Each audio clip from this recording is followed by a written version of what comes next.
Hello everyone, welcome back to From a Biblical Perspective with Sabriel Jemison. I'm your host, Sabriel Jemison, and today I wanted to talk about Make America Healthy Again.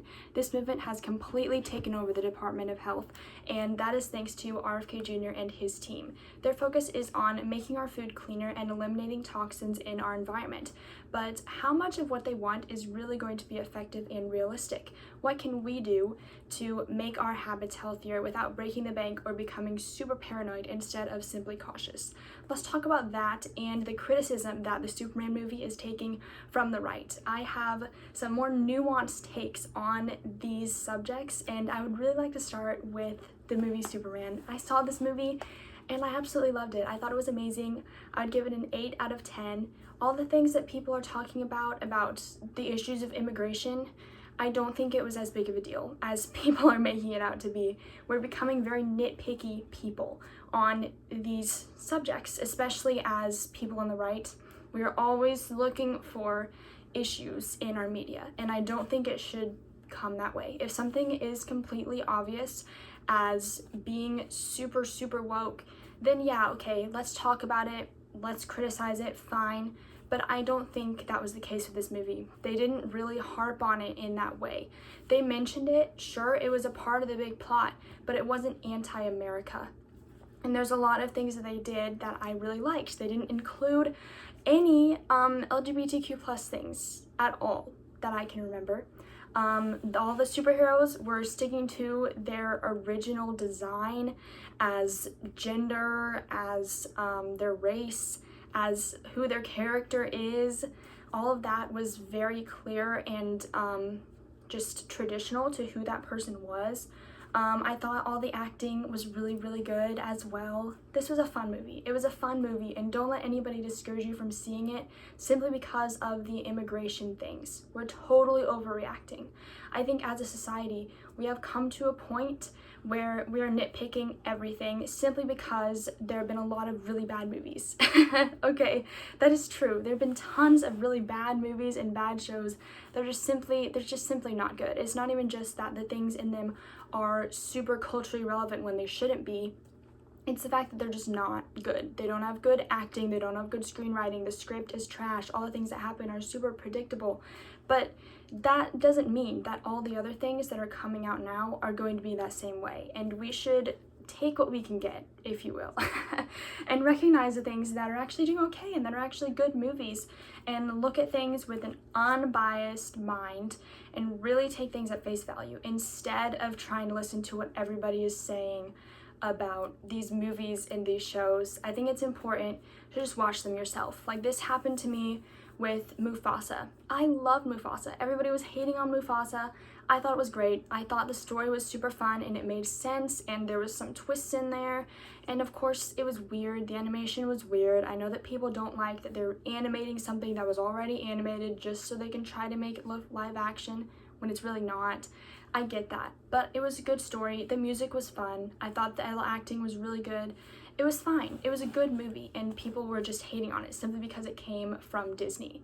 We are just being terrible critics when we look at things that way. I don't think we should be doing that. We should completely keep our minds out of bias when we're approaching different things so that we can actually give a real review for something, because then we will actually know that something is actually a bad movie when people are talking about it, instead of just assuming, oh, they're just being nitpicky, they're not gonna have a good take, because it's gonna get to that point when everyone's just hating on all the movies that are coming out. You don't want to be that person that people are just like, oh, they're just gonna say they don't like it because there's this one scene where this thing happens that they didn't like. We shouldn't be that way. Let's not be that way. Please go watch Superman. Support the fact that this was a good movie, okay? So that we can get more good movies like this out there. But now let's talk about MAHA. That is what they like to call it now, Make America Healthy Again, a twist on MAGA. And these are other things I think some people are overreacting to on either sides. They're overreacting to making all of this happen, or they're overreacting to making none of it happen at all. They're totally anti or totally for it. And I think we can take a nuanced perspective on this. We don't need to be fully one way or the other. We're people. We're gonna have different nuances in our views, especially when it comes to health and something so serious and so nuanced, once again, as this subject. The first thing that they want to address is chronic illness. The epidemic of chronic illness in young people is insane. I do not know a single person that is my age or a little older, some people a little younger too, that do not have something wrong with their health, whether that be some type of disease or some type of muscle problem or an allergy or something with just anything like that at all. Me, as somebody who has chronic pain and IBS and endometriosis, as a fellow sufferer, I am totally on board with all the research that they're trying to do to help this issue. They haven't made a whole lot of official steps forward, but they're doing a ton of research about it that people in the past have not been doing. So this is totally approved by me. Also, like, I wanted to point out the stats here. Obesity, depression, diabetes, and cancer rates are at an all-time high in children, up 51% than the last several years, especially in the 1900s. This is insane. I don't know the cause of this. Maybe it's a little bit of vaccines, maybe it's a little bit of diet, maybe it's the fact that our doctors don't know what they're doing anymore. I don't know, okay? We're gonna talk about some of this other stuff as we go on, some of those things that I mentioned, but this has to stop. This has to get better. And I think the research that they're doing for that is 100% something that anybody can get behind, no matter what side of the political aisle they fall on. Let's see, the next thing is clean eating.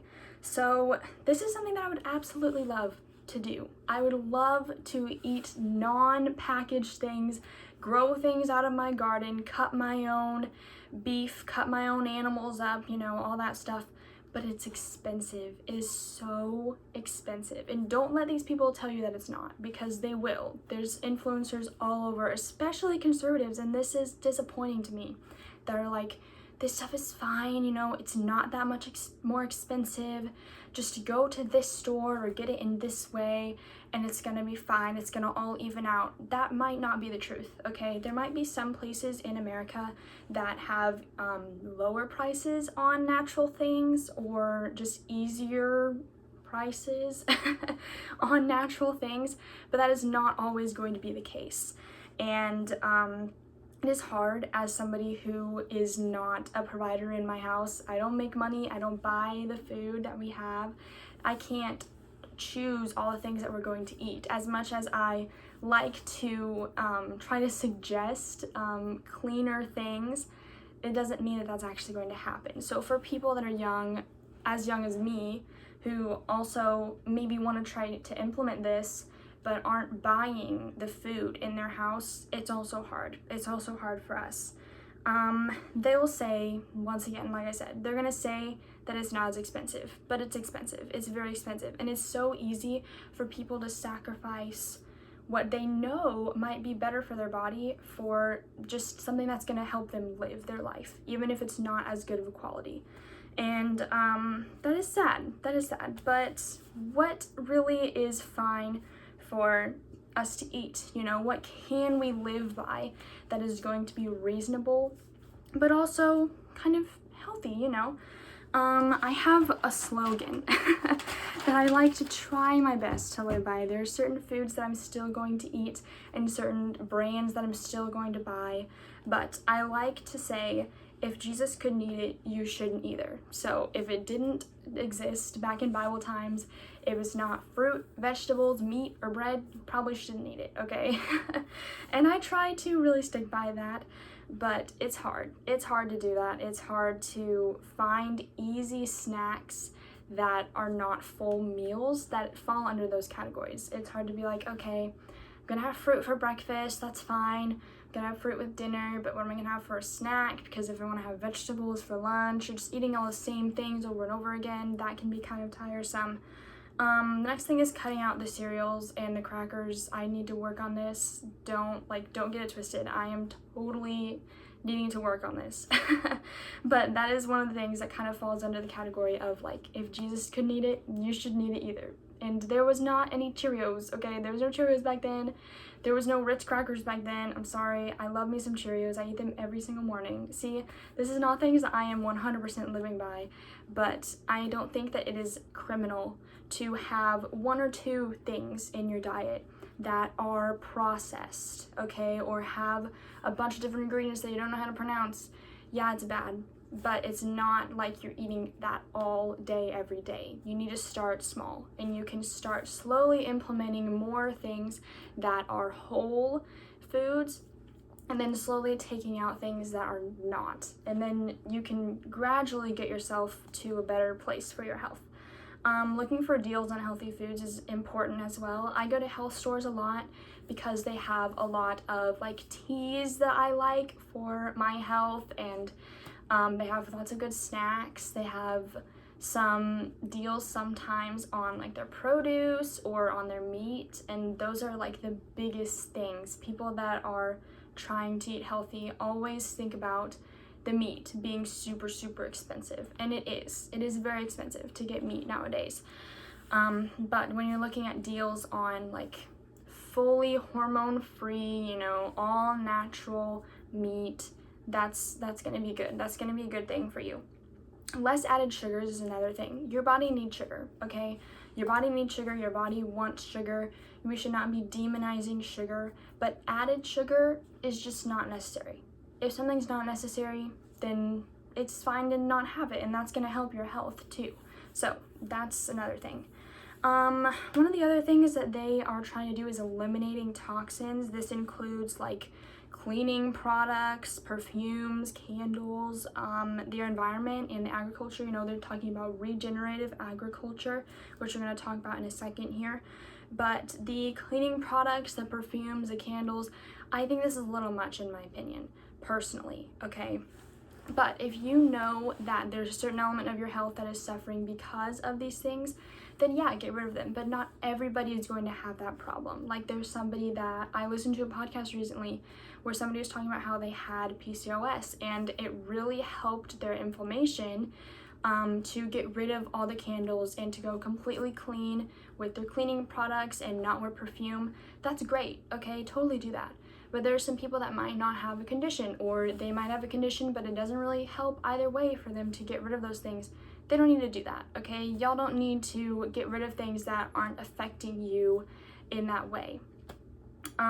Do what you feel that you can and need to do. That's really the point with this one. The less ingredients, the better with things like this. If you really want to try to slowly implement things like this, looking at ingredients is like the number one thing. You know, this goes for food, this goes for cleaning products. Making sure that there's like less than 10 ingredients maybe, that's gonna be a lot better. The more ingredients, usually the worse it is for you. So there's that. Next thing is the environment and agriculture things. I am a little bit more liberal on my like environmental ideas, my eco-friendly ideas, all for recycling. I don't think we should be trying to pollute the earth, okay? This is God's creation. We were sent here to take care of it. That is one of the roles that he gave Adam and Eve in the garden. They were tending the garden. They were helping the garden.